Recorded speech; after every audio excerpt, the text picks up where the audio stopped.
Hello viewers, welcome back to the channel, or welcome if you're new around here.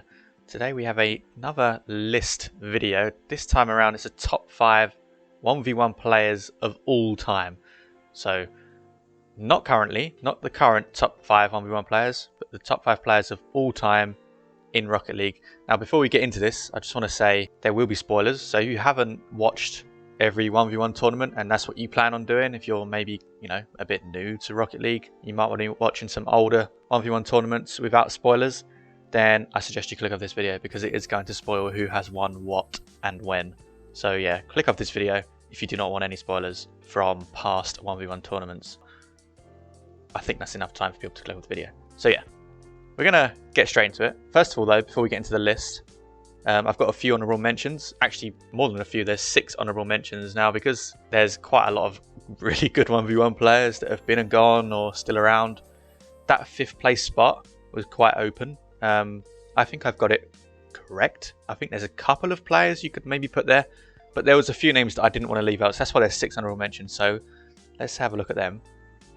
Starting off with Flakes, and this is in no particular order, but Flakes for me, probably the one with the biggest shout to be put into the top 5, because he was runner-up at the Salt Mine Worlds, which is really impressive. He did lose out to Khaled, but really impressive considering it's cross-region tournament. And he had 2 wins in the Lore games. You might not know what those are. League of Rockets games. It was a weekly tournament, I believe. I didn't actually quite catch it at the time. I don't know why I missed it because I was well into Rocket League at the time, but anyway, there was 8 of those played and he won 2 of them, which is quite impressive, and he was also a runner-up in 2 of them as well. So pretty good going from Flakes. He's got a pretty good CV for himself, and still very good at 1v1 today. I mean, he still streams today, and he's still pretty good at ones as well, and I believe he's taken part in an upcoming tournament, or at least the qualifiers. I think it's an upcoming 1v1 tournament that Fear is hosting. So yeah, keep an eye out on Flakes. Hopefully he does well in the qualifiers because it would be great to see him back near the top. Kuxa is on this list. He doesn't really have anything in terms of tournament wins. He did get 3rd to 4th place at 12 Titans, but I felt like it just wouldn't be right to involve Kuxa somewhat on this list because he was a really good ones player back in the day, really, really good. So I figured it would be quite unfair not to put his name in here. We're not going to go off recency bias here. We're going to go and try and include everybody from across the board. And also we have a Lethamir here who did win quite a large 1v1 tournament that was hosted, I believe, by Johnny Boy. I think it's back in 2017. It was called Bad Panda, and he was the winner of that in his region in North America. He won that and had a pretty good showing at some of the Salt Mine Worlds. He had a good showing, beating Firstkiller there in hilarious fashion. I thought it was one of the most entertaining 1v1s I've ever seen. If you haven't seen that, go and watch it. I did just spoil the result, but it's still worth watching anyway. But if you haven't seen that, yeah, go watch that. Lethamir on this list.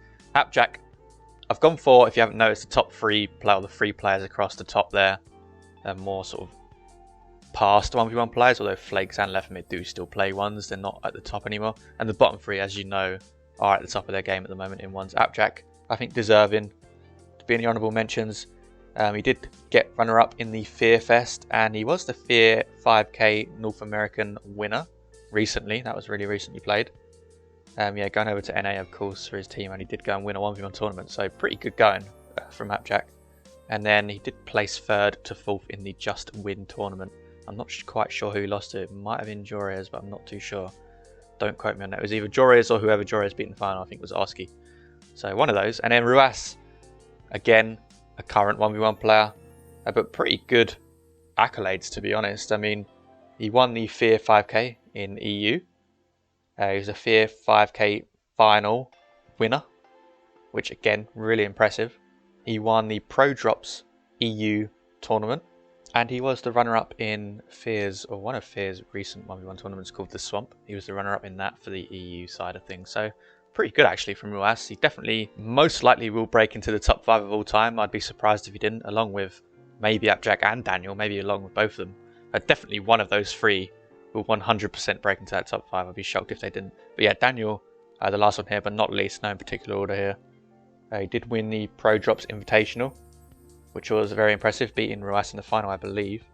And he was the winner of the Next Gen Season 2 tournament that Fear hosted for the younger 1v1 players. So yeah, that's their honourable mentions.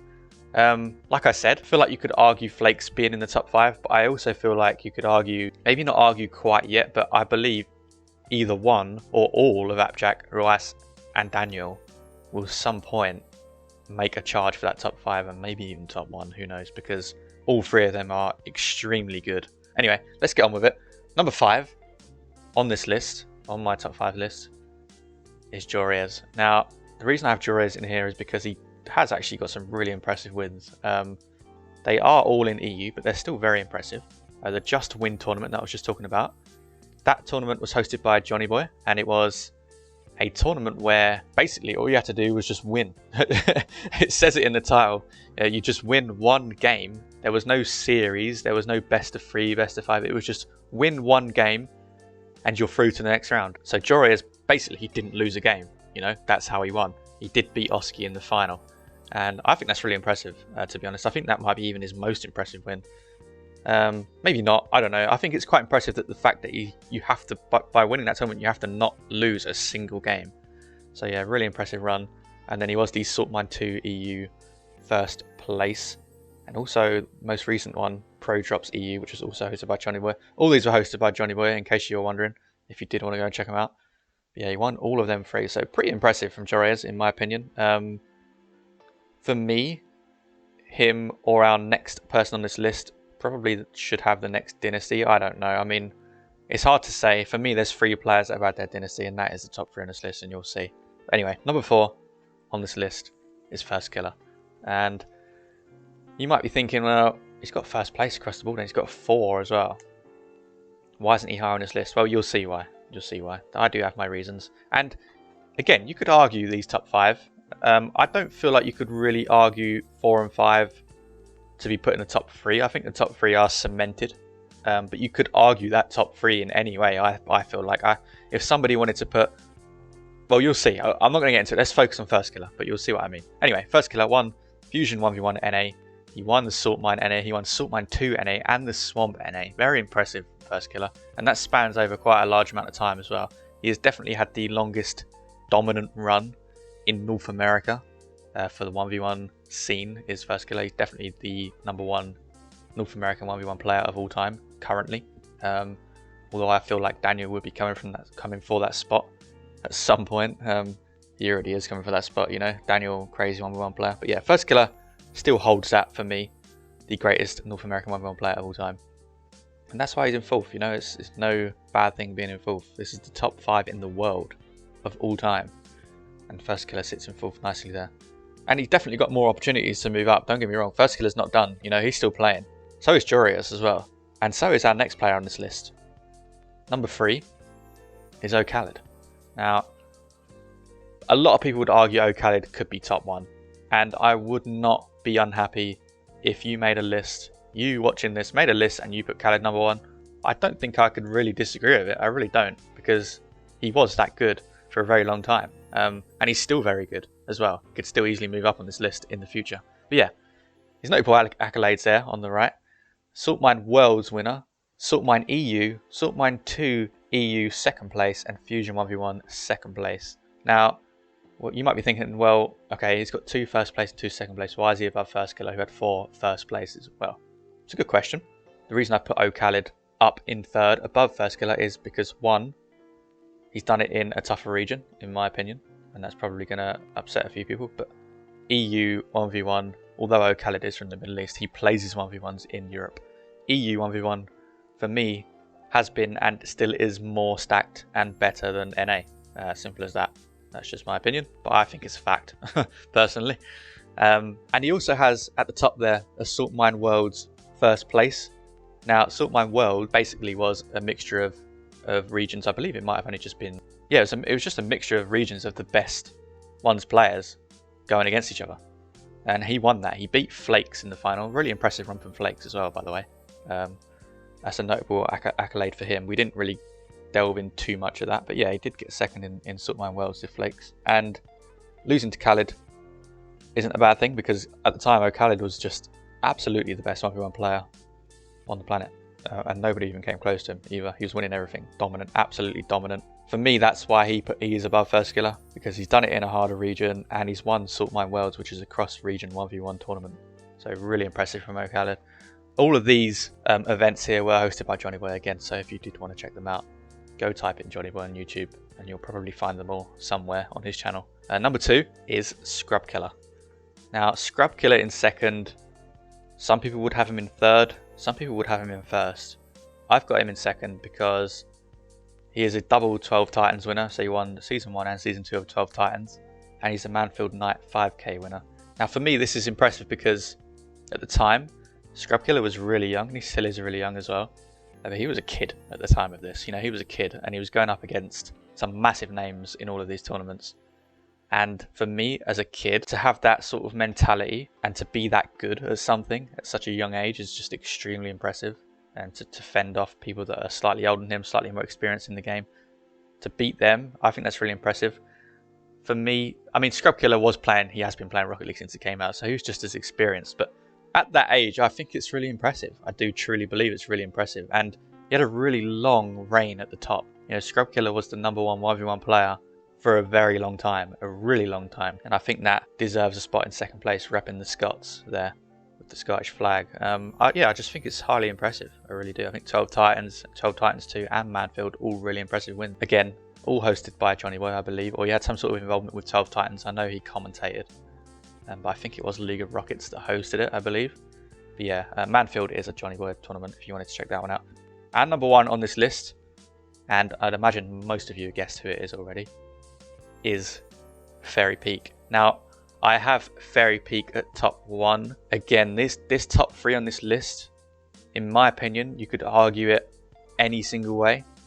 If somebody wanted to put Scrub first, Fairy second, Khaled third, or Khaled first, Scrub second, Fairy first, or Scrub first, and then the other 2 second and third, I wouldn't really argue with it, because you could easily do it. For me, the reason Fairy Peak is at the top, doesn't have as many major tournament wins, not that what I could find and remember. I hope I haven't missed any out, by the way. If I have, do comment below. But from what I remember, and I have been watching 1v1 Rocket League since the beginning, and off the top of my head I remember most of these, but I did have to go back and do some research, and this is what I found. He won the Law Games 6 out of 8 times, which for me was crazy. That is crazy. The Law Games was a 1v1 weekly tournament, I believe. It went on for 8 weeks. There was 8 of them, and he won 6 out of 8 of them. And I believe he placed second in the other one of the other 2 that he lost. So that's an insane run. Insane. So yeah, he won 6, and I did say earlier Flakes won 2. So Fairy Peak and Flakes absolutely dominated the Law Games between themselves. But Fairy Peak winning 6 is crazy. Fusion 1v1, placed first, beating Khaled, who's third on this list. Still the greatest 1v1 I've ever watched, I think, between Fairy Peak and Khaled in Fusion 1v1 EU. I believe, I think, is that my favourite? I think it is. If you haven't seen it, go and watch it. Even though I've just spoiled the result, just go watch it. Honestly, it's so entertaining, it's crazy. 12 Titans 2 placed second, losing to Firstkiller. And Bad Panda EU also placed second, losing to Florus. Some of you may have heard that name. Might give you some nostalgia hearing that name, Florus. He hasn't been around a while, but he was a really good ones player, clearly, beating Fairy Peak in the final. Now, at first glance, this might not look as impressive as the previous players on this list, but for me, Fairy Peak had the longest reign at the top. He was the best 1v1 player for the longest amount of time.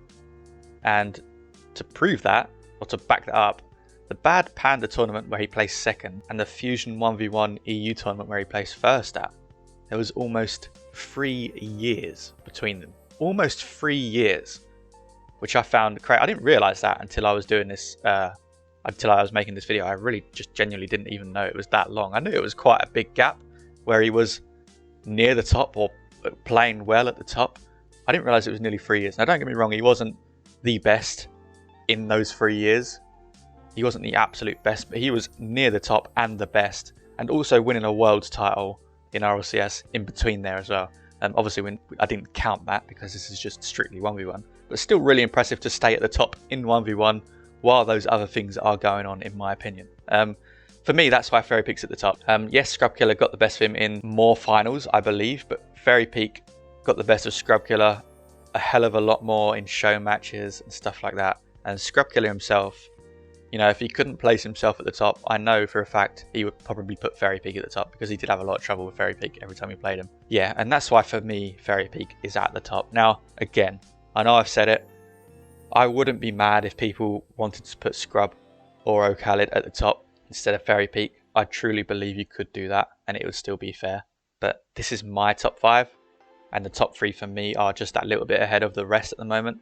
I do believe out of the honourable mentions, the players that I feel really strongly about that could honestly break into the top 5 and go top 1 for me is Daniel and Joreuz. Some people would say Appjack.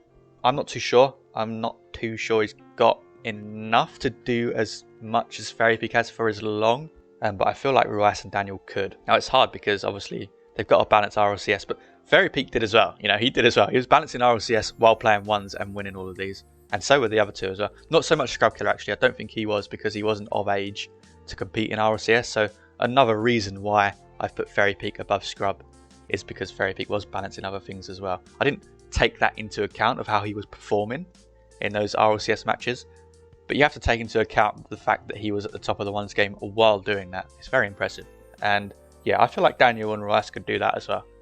Probably more so Daniel. I mean, Joreuz is quite new. Probably the newest out of the honorable mentions I said in the one scene. But also one of the most impressive as well. I mean, he's scary good. Scary good. But Daniel for me could definitely have a reign at the top for a long time. I could definitely see that. Definitely. Anyway, I hope you all enjoyed this video. Let me know what your top 5 is, please, in the comments below. I'd love to know. Let me know what your top 5 is. It'd be cool to compare, especially if your list is different. But it'd be cool to know if you agree as well. If you do agree, let me know. If you enjoyed this video, do leave a like. Do comment below, like I said, and subscribe to the channel as well. Thanks for giving me a chance. Thanks for clicking on this video. If you've got this far, I really do appreciate it. So do leave a like and do subscribe if you did get this far. And also, if you celebrate Christmas, Merry Christmas. This is going to be uploaded on Christmas Day, I believe. So yeah, I hope you're having a good day, or I hope you have a good day. Again, thanks a lot for watching, and I'll speak to you all very soon.